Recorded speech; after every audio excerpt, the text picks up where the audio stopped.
l'actualité vue par un entrepreneur.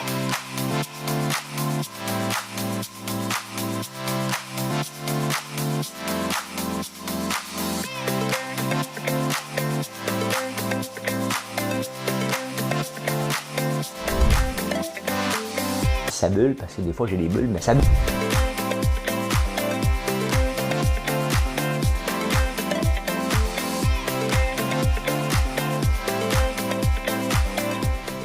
Essayer de faire un spectacle.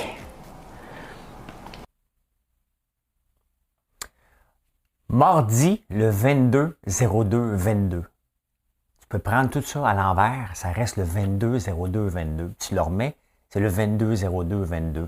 Si on fait la numérologie de tout ça, je ne l'ai pas faite, mais 2 plus 2 plus 2 plus 2, ça fait 8. C'est réglé. Ça? Que veut dire le chiffre 8? Il va falloir regarder ça ensemble. Et si vous le savez, écrivez-moi ça dans les commentaires. Écrivez-moi ça dans les commentaires. Bon. Hey, aujourd'hui, on va parler des mesures d'urgence. Je me relis. Follow the truth. Hey, hein?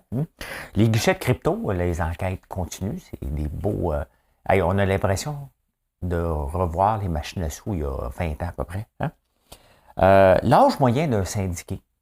Quel âge ça a, moi, un syndiqué moyen? Hein? Le retour des panneaux solaires, depuis le temps qu'on en parle, peut-être le temps là, que ça marche. Hein? À la Russie, on est obligé de parler de ça, une lettre ouverte pour avoir Jean Charest. Hein? La SPVM et Plante, Hydro-Québec qui finance Énergir, ICANN, un super documentaire que j'ai écouté grâce à vos recommandations, merci. Sur Crave, il fait les nouvelles aujourd'hui pour son documentaire et pour autre chose. La chasse en France. Les chiffres font peur en maudit. Hein? You know the drill. J'ai perdu ma toune. T'as peu, je l'ai. Je pense que vous allez aimer. Madame Cahouette. Du petit bonheur jusqu'au tour de l'île, Félix a semé, tout a commencé. Vigneault a grandi avec mon pays. C'est en l'écoutant que les gens d'ici se sont reconnus, se sont retrouvés, un cœur dans la voix de nos chansonniers, car c'est dans les chansons qu'on apprend la vie. Il y a dans les chansons beaucoup de leçons. C'est dans les leçons qu'on apprend à lire, mais c'est dans le lit qu'on vit les chansons d'amour. Et c'est en amour qu'on fait des chansons. Jean Lapointe, maudite belle chanson, en 1991. C'est ça, c'est beau, hein? C'est vrai que c'est dans les chansons qu'on apprend la vie. Il y a beaucoup de peine d'amour dans les chansons, c'est ce qu'on voit. Il y a beaucoup... il y a ça, hein? Il y a beaucoup de leçons. Il y a toujours une leçon dans une chanson. Qui écrit une chanson sans avoir une idée? Parce que, tu sais, à un moment donné, il faut qu'il ait donné une entrevue, hein? Et puis, dis-moi, comment ça a été cette chanson-là? Elle n'avait aucune idée. T'es sous, je voulais comme une botte. Puis j'ai décidé d'écrire ça. Puis on a mis de la musique, puis ça a pogné. Hein? Il n'y a personne qui dit ça. Bon, le chiffre 8, ça veut dire quoi? C'est tout ça? 2 plus 2 plus 2, c'est 10. C'est 1. Hey, je m'excuse. Hey, les numérologues vont capoter. Hein? Signification du chiffre 1. Signification, chiffre 1. Caractère du chiffre, destinée du chiffre 1. Quel est le symbole du chiffre 1? Le chiffre 1 est lié à un effort d'esprit de décision et d'initiative. Il est le début de quelque chose. C'est le début d'un temps nouveau. La Terre est à l'année 0. Je ne pense pas qu'il va se passer ça aujourd'hui avec la Russie. Hein? Mais il y a des gens qui vont sortir ça. Hein? C'est le 22-02-22. Hein? Il y a 1, 2, 3, 4, 5, 6. 6 bois, je ne sais pas compter. Excusez-moi, numérologue. Attends un peu. Il y a 1, 2, 3, 4, 5, 6. 6, ça fait 3. Ben oui, 6 fois 2, ça fait 12. Donc, 1 plus 2 égale à 3. On va finir par y arriver. C'est quoi cette désorganisation totale? Quel est le chiffre le plus puissant? Le 9.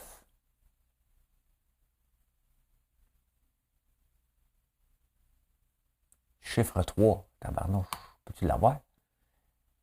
Bon, OK, on l'a, là. Bon. L'équilibre, l'expression de soi et l'esprit libre penseur. Bon, ben voilà. Et les mesures d'urgence ont été adoptées au Parlement hier, donc pas sans surprise, les deux extrêmes droites, les deux solitudes, hein? Bon, il y a l'extrême droite religieuse, puis il y a l'extrême droite séparatiste. On s'entend, le Bloc québécois, c'est une extrême droite tranquille, hein? C'est beaucoup des conservateurs non avoués qui sont dans le Bloc québécois. Ils sont orphelins du Reform Party, tout simplement. On est orphelin du Reform Party, donc on vote pour le Bloc québécois. Donc les deux se sont mis ensemble pour voter contre le NPD. Ben oui, parce que Justin Trudeau, c'est du rouge-orange. Et bon, Jack Minsing s'est mis ensemble, donc ça a passé. Là, maintenant, il faut que ça passe le Sénat. Aujourd'hui, les mesures d'urgence, est-ce que ça va passer le Sénat? Est-ce que le Sénat va porter ses culottes? On ne le sait pas. L'affaire, c'est OK, il n'y a plus d'urgence. En théorie, il n'y a plus d'urgence au Canada. On a tassé des gens d'Ottawa. C'était surtout là, mais bon, quand le premier ministre sort cette règle-là, c'est pour partout. Hein?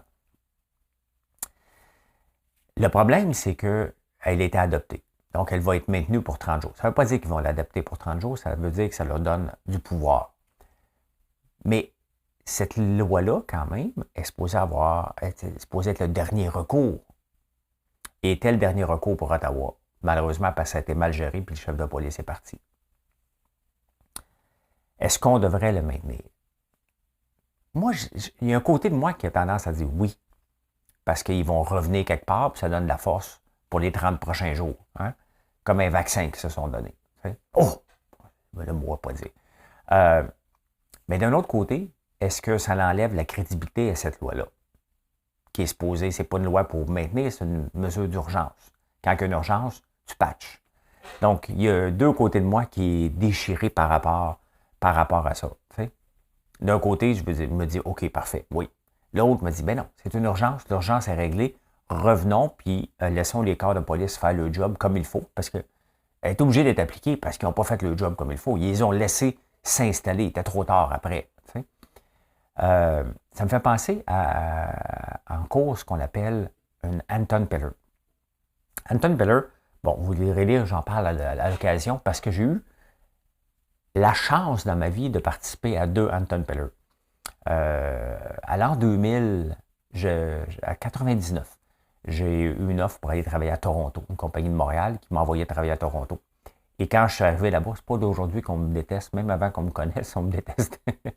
Un francophone qui débarque à Toronto, gérer un bureau. Et ça n'avait pas passé, fait que les deux propriétaires qui avaient été achetés avaient décidé de sacrer leur camp en vidant le bureau. Donc, ma première journée de travail, je l'ai passée dans une autopatrouille avec la GRC, cachée devant des maisons en attendant que le juge signe justement l'Anton Peller. Parce que l'Anton Peller, ce que ça donne l'autorité de bypasser. C'est comme si c'était un jugement avant le jugement. C'est que c'est tellement évident que si le juge ne tranche pas pour qu'on aille récupérer quelque chose, donc c'est une mesure d'urgence extrême, donc la partie défenderesse n'est pas là, tout simplement. C'est ça un Anton Peller. C'est que tu vas défendre ton cas, il est tellement fort que le juge te redonne de bypasser tous les droits. Et là, c'est la partie fun qui arrive. Hein. Les huissiers, là, normalement, qui font juste venir te porter une petite lettre, là, ils ont le party. Hein. Ils rentrent dans la maison. Okay? Je l'ai déjà fait. J'ai été obligé de le faire. Moi, je l'ai fait une fois. Puis une fois, un employé nous avait volé notre code et il le revendait. Puis on avait eu des évidences provenant de la Malaisie et d'un peu partout dans le monde que notre code était revendu. Puis le monde était mélangé parce qu'il disait, oui, mais c'est marqué AIVA Technologies. Elle existe encore, cette compagnie-là, vous savez. Hein? À Montréal, juste à côté de la SQDC. Donc, Anton Peller-là, ben, c'est une cas d'urgence. Donc, si elle est appliquée à tout, c'est plus une mesure d'urgence. Hein? Donc, c'est un peu la même chose que je vois en ce moment, les deux liens potentiels.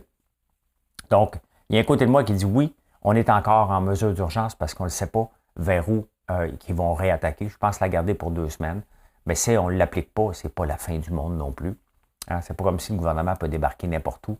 Ça donne un pouvoir, mais d'un côté, ça enlève un peu de force à cette loi-là, qui est supposée être extrême. Là. Tu devrais voir l'armée débarquer quand on voit ça presque. Là. Je dis bien presque. Hein? Mais voilà. C'était fait. Il reste le Sénat à passer. On le savait bien, là, que c'est le NPD puis le Bloc, puis tout ça, ça s'est parlé. Ils disaient, OK, nous autres, on va voter contre. Il n'y a personne qui voulait s'en aller à l'élection. Là, hein? Hey, c'est hier que le fameux réseau social de Truth Social est sorti aux États-Unis. J'ai regardé, il n'est pas encore sorti, le réseau de Donald Trump. Et c'est un titre à la bourse que je vais regarder aujourd'hui. Ne me cherchez pas à la bourse. Hein? Comme je vous dis, je ne suis plus en direct le matin. Je vais trouver une autre formule. Mais je ne ferai plus de direct de bourse. Pourquoi? Parce que je donne raison à mes directeurs. Après 18 mois de me faire tête de cave, t'es un peu tanné. Hein? Fait que moi, continuer à vivre de la bourse sans vous montrer tout en détail. Je vais trouver une nouvelle formule que je n'ai pas encore déterminée, mais je serai plus en direct le matin. Peut-être sur des petits 60 secondes ici et là sur TikTok, je vais voir. Hein? Ou je ne sais pas, je vais peut-être faire des... Je ne le sais pas encore. J'essaie de trouver parce que je suis un passionné des marchés boursiers, des marchés financiers, mais je ne suis pas passionné de me faire traiter d'imbécile 25 fois par jour par un beau-frère qui n'a pas de dents. Hein, qu'est-ce que je vous dis?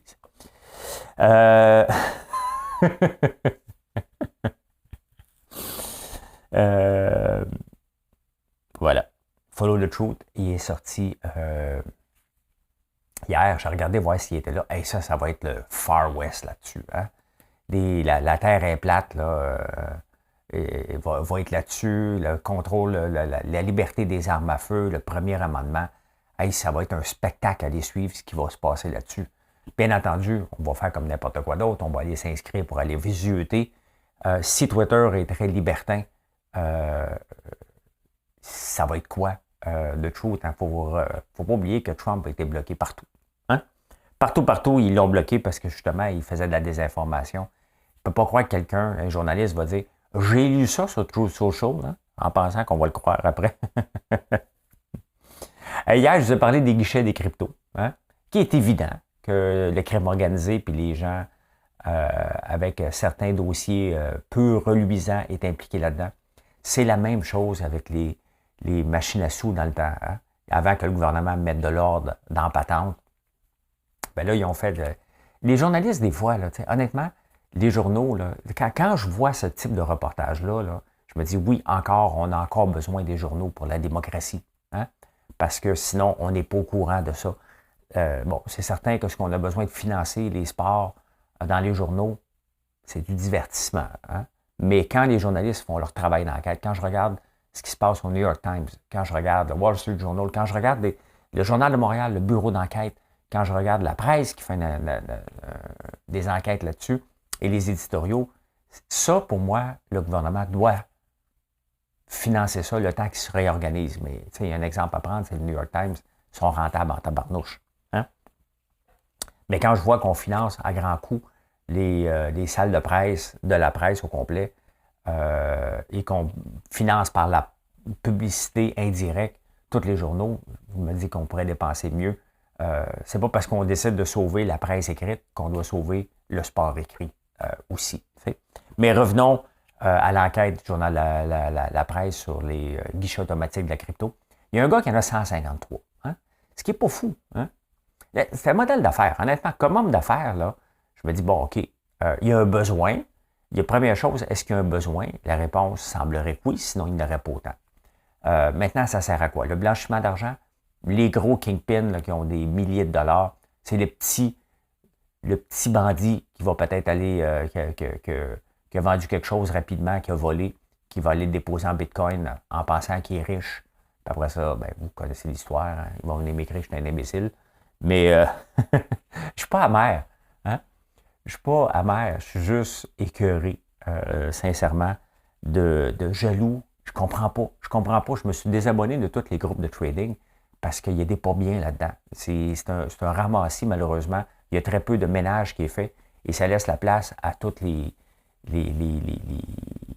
beaux-frères qui pensent qu'ils ont un tuyau, qui ont fait peut-être un bon coup en crypto ou en bourse, qui leur a apporté peut-être 50 cents et qui se sentent obligés de le dire à tout le monde comment ils sont brillants. Ben c'est ça. À qui ça sert, ces guichets automatiques-là?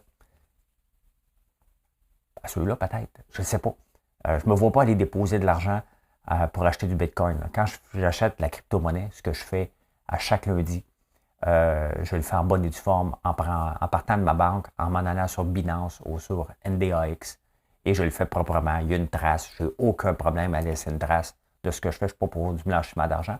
Je suis là pour faire fructifier mon argent dans un marché baissier comme aujourd'hui. Comme on a, c'est tough, mais voilà. 153 sont reliés à un gars qui a un passé weirdo un peu. Hein? Donc, c'est exactement la même chose qu'avec les machines à sous avant que l'Auto-Québec mette la hache là-dedans et enraye le crime organisé. Par rapport à ça, ils se sont rabattus ailleurs. Quand on va mettre le ménage là-dedans, ils vont s'en aller vers autre chose. Il y a toujours quelque chose. Hein? D'ailleurs, c'est des hommes d'affaires. Ces gens-là, là, c'est juste qu'ils ils cherchent le trou dans la loi constamment. T'sais. Quel est l'âge moyen des syndiqués? Hein? Il y a un grand reportage en France parce qu'ils veulent rajeunir, les syndicats veulent rajeunir leurs membres. L'âge moyen d'un syndiqué, c'est l'âge quand même, là, mais c'est de 45 à 64 ans. Donc les jeunes ne veulent rien savoir de ce syndiqué. Et les plus vieux, ben, ils ne travaillent plus. C'est sûr que ça arrête à 64 ans. Hein? Ils sont en retraite, les autres. Donc, à partir de 45 ans, c'est l'âge moyen. C'est un peu vieux. C'est un peu comme le baseball majeur. Hein? Le baseball majeur qui est en lockout en ce moment. Ça se peut qu'ils ne débutent pas leur saison. Ils veulent avoir encore plus de millions. Donne-moi, donne-moi. Ce qui est beau, c'est qu'à un moment donné, il y a un point de brisure. Hein? Quand t'écœures ton monde, il finit par décrocher pour toujours. Perso, le Canadien m'a assez tanné avec leur équipe médiocre que j'ai décroché. Mais là, il semble avoir un regain de vie. On a 3 victoires en 3. Hein? Donc, l'âge moyen des syndiqués, 45 ans et plus.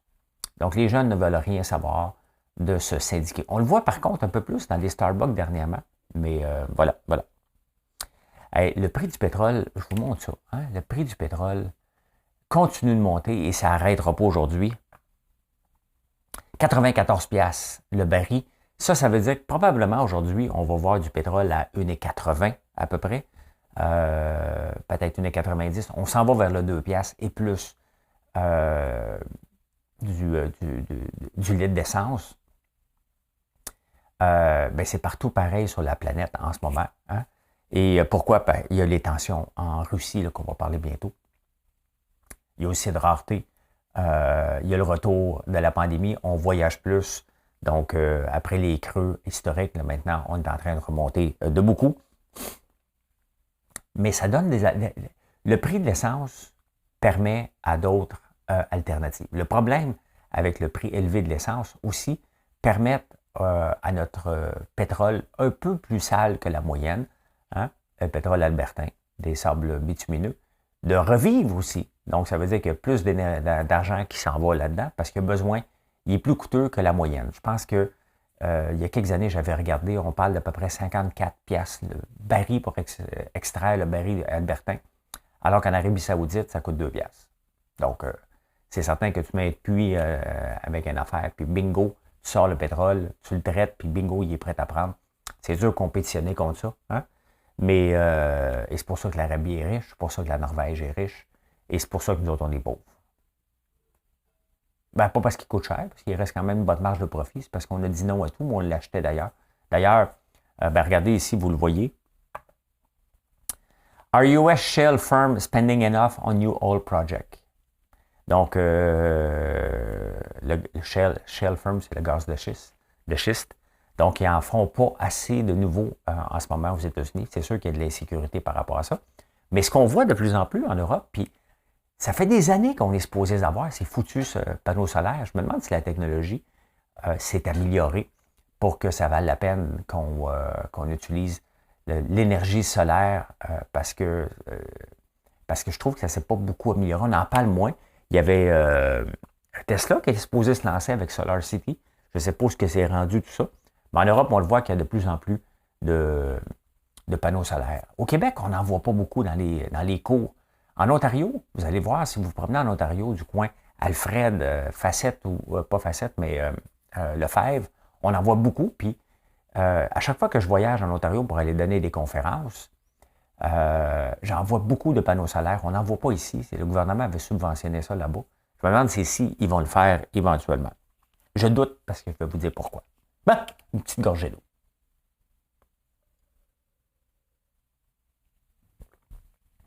Ah, la Russie. Là, tu sais, à force de lire à un moment donné, même si c'est très complexe, très, très, très complexe, la Russie, il y a deux régions qui appartiennent à l'Ukraine, mais qui sont pro-russes, pro-Moscou.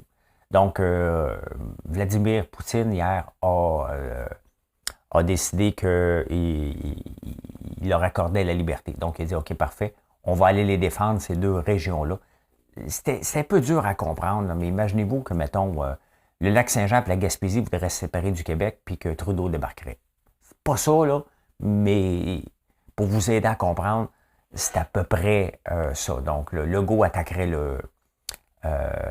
Legault dit, ben non, ça nous appartient, le lac Saint-Jean et la Gaspésie. Puis là, Trudeau disait, non, on va aller les défendre, ils ne veulent plus faire partie de votre gang.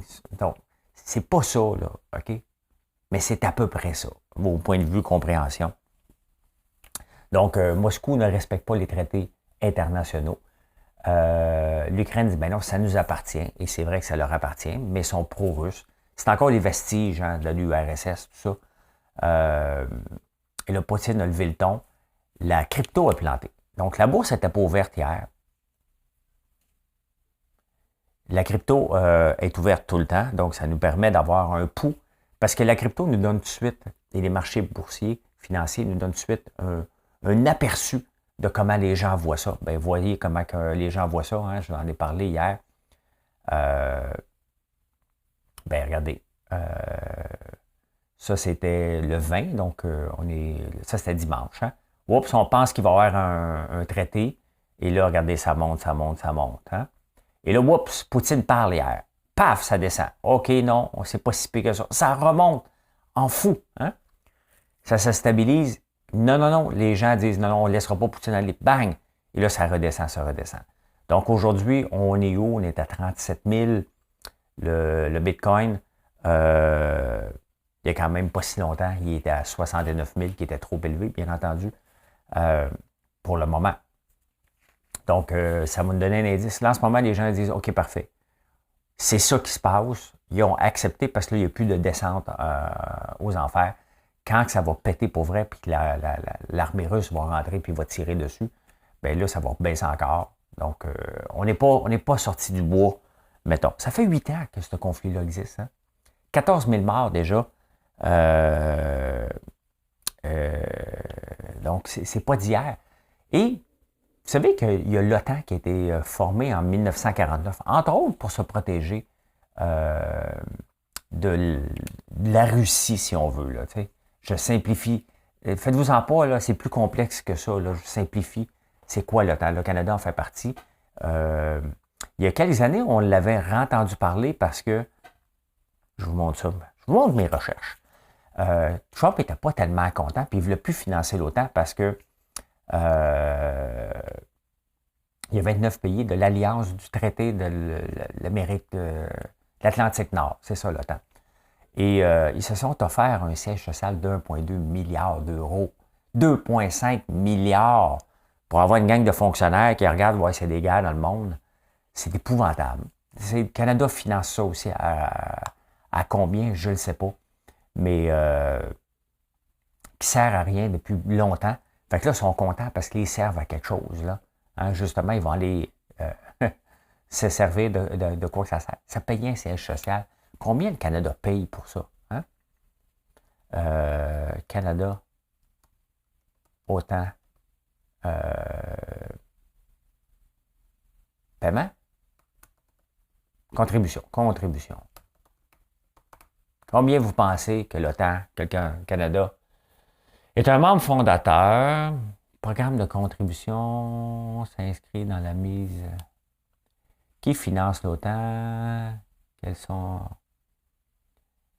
Bon, je ne peux pas le trouver là, rapidement. Là. Programme de contribution à l'OTAN. Bon, j'ai pas le chiffre. Vous me l'écrirez dans les commentaires. Et ce qui est fatigant des fois avec YouTube, là, pour sortir du lot, c'est qu'un commentaire fait la différence, un like. Vous ne faites pas beaucoup de likes, hein. À peine, je pense que c'est 10% des gens sur les réseaux sociaux. Surtout YouTube, que c'est important. Vous venez écouter. Si vous êtes encore là, ben, c'est apprécié de faire un petit like. Ça fait une grosse différence. Hein? À suivre, la Russie, c'est tous les journaux du monde, c'est la première page. Tous les journaux au complet, c'est la première page. Poutine a parlé hier et à suivre. Je me demande si Poutine, qui est milliardaire, utilise ça, entre autres, bon, il veut aller contrôler, mais en même temps, est-ce qu'il utilise tout ça pour l'insécurité sur les marchés, pour s'enrichir? C'est évident aussi. Il ne faut pas penser le contraire, là. C'est une belle façon pour lui d'insécuriser les marchés de beaucoup, se loader soit en pétrole, soit en bitcoin, en n'importe quoi. Et après ça, dire, bon, ben, on arrive avec une entente pour refaire relancer. Vous allez voir, un jour, il va y en avoir une entente. Est-ce qu'on s'en va dans un grand conflit qui va durer des années? On ne le sait pas. On ne le sait pas. Hein? Mais on vient de sortir de la pandémie. Il me semble, on est encore dedans, on n'est pas encore tout à fait sorti. Il me semble qu'une petite pause aurait été bénéfique. Hey, Jean Charest, Alain Reyes, dernièrement, avait abandonné son poste de lieutenant-gouverneur pour dire qu'il était pour appuyer quelqu'un. Bien, ce quelqu'un-là, c'est Jean Charest. Il a écrit une lettre dans la presse, Alain Reyes. Et je suis content. Je suis content de voir qu'Alain porte ses culottes à un moment donné parce que c'est un homme brillant.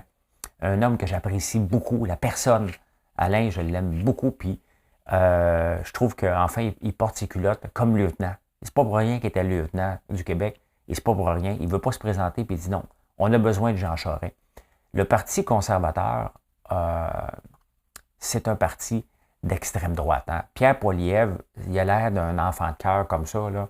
Il a l'air d'un curé, là, mais c'est un gars qui envoie des coups sales constamment. Et c'est un gars de l'extrême droite. Le Parti conservateur, si un jour veut donner une bonne réplique au Parti libéral, il va devoir se réinventer. Est-ce que Charest est la solution? C'est pas Poilievre qui va tasser Trudeau, mais le problème, c'est que l'extrême droite va le réélire parce que les autres, ils s'en foutent. Ils ne pensent pas. Ces gens-là, dans le Parti conservateur, ne pensent pas. Est-ce que ce gars-là peut aller battre Trudeau? Hein? Est-ce que ce gars-là représente nos valeurs à nous qui sont de l'extrême droite? Si oui, on va le mettre en place pour continuer à véhiculer nos valeurs, même si on va rester dans l'opposition toute notre vie. Hein? Donc, mais ce que j'aime, c'est Alain Reyes qui dit « OK, parfait ». Mais on voit les chickens. Hein? Gérard Deltel, Pierre Paulos ne sont pas là. Attention, j'ai besoin d'avoir ma paye. Hein?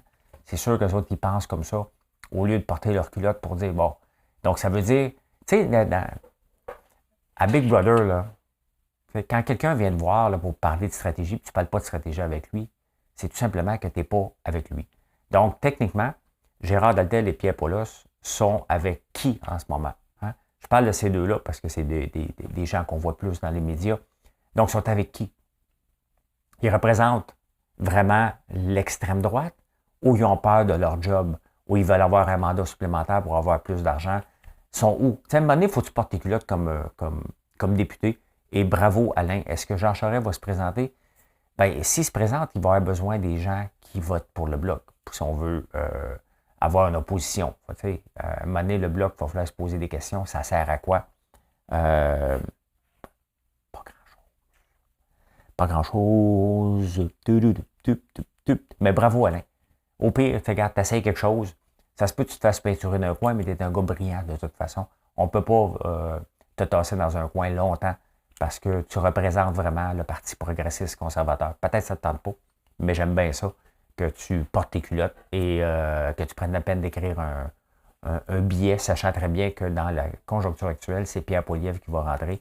Puis ça se peut qu'il ne te fasse pas une faveur. La SPVM est plante. Et Valérie, avec ce qui se passe, toutes les tueries qui se passent vraiment, là, ils tendent la main aux jeunes, il va y avoir un forum, puis tout ça. T'sais. Parlez-moi.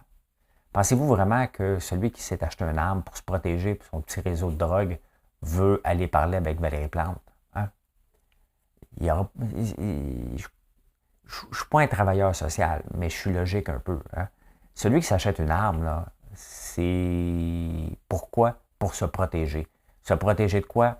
De quelque chose qu'il fait, d'une gang dans laquelle il est, peut-être dans le milieu dans lequel il est, mais souvent c'est relié à la drogue, hein, la plupart du temps. Si tu traînes une arme sur toi alors que tu es adolescent, il y a des raisons. C'est ces raisons-là qu'il faut aller trouver. Hein? Mais on le sait, c'est quoi? C'est 90% du temps, c'est la drogue. Donc, oui, il faut tendre la main aux jeunes, mais ceux qui ont déjà des armes, il faut les sortir de la criminalité. Et c'est là le problème le plus majeur qu'autre chose qu'aller leur demander. Mais pourquoi? On le sait pourquoi qu'ils l'ont. Hein? Et ça, c'est choquant un peu. Sophie Brochu, qui était chez Énergir, Gaz Métro, est maintenant la présidente d'Hydro-Québec. OK, c'est une femme compétente. Mais à date, elle est pognée avec un méchant conflit dans le Maine parce qu'elle a passé l'électricité au New Hampshire et c'est à coût de 100 millions. Ça se bataille avec notre argent parce qu'ils n'ont pas demandé aux citoyens. Il y avait eu l'entente avec les gouvernements en place, mais pas avec les citoyens. Puis là, les citoyens ont dit attendez un peu, hein, on va empêcher ça. Fait que là, on est pogné. Probablement que ça ne passera jamais. Les pylônes électriques au Maine pour se rendre au New Hampshire, ça risque de jamais passer, ça va nous coûter des millions. C'est sous la gouverne de Sophie Brochu. Aujourd'hui, il y a une nouvelle entente qui vient d'être sortie. Et je n'ai jamais compris, moi, l'engouement pour le gaz naturel. Hein? Alors qu'on enlevait le mazout, on a eu le gaz naturel. Ma maison ici est chauffée au gaz naturel, puis honnêtement, ça coûte de plus en plus cher. Et je n'ai jamais vraiment compris, dans un contexte de ne pas utiliser les gaz à effet de serre, même si c'en est un qui est moins polluant, ça reste des gaz à effet de serre pareil. Alors qu'on a l'électricité ici, je n'avais jamais compris la biénergie et le pourquoi. Et bien là, Hydro-Québec va financer, imaginez-vous, parce qu'Énergie fait de moins en moins d'argent. Qui s'installe le gaz naturel en ce moment, j'ai aucune idée. Hein? Et là, Hydro-Québec va nous augmenter les tarifs d'Hydro-Québec de 1,4 %. Énergie va monter ses tarifs de 0,9 % et le 1,4 % de l'énergie verte qu'on prend, hein, d'Hydro-Québec, va s'en aller pour financer Énergie. Y a-tu quelqu'un qui comprend quelque chose là-dedans? Hein? Y a-tu quelqu'un qui trouve que ça a du bon sens là-dedans? Est-ce que Sophie Brochu, elle n'est pas en conflit d'intérêt par rapport à ça? Il faut se poser la question, ça n'a aucun bon sens. Ça n'a aucun bon sens qu'on finance une énergie polluante avec de l'énergie verte. Ça n'a aucun...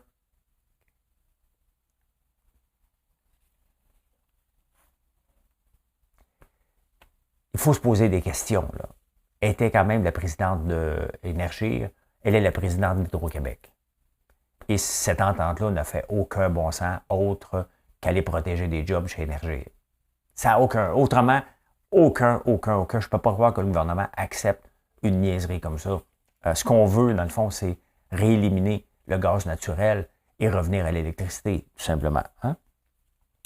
J'ai écouté un super documentaire sur Carl Icahn ce matin, en fin de semaine, et tout un parcours. Hein? C'est un gars qui est parti de rien, puis il a souvent...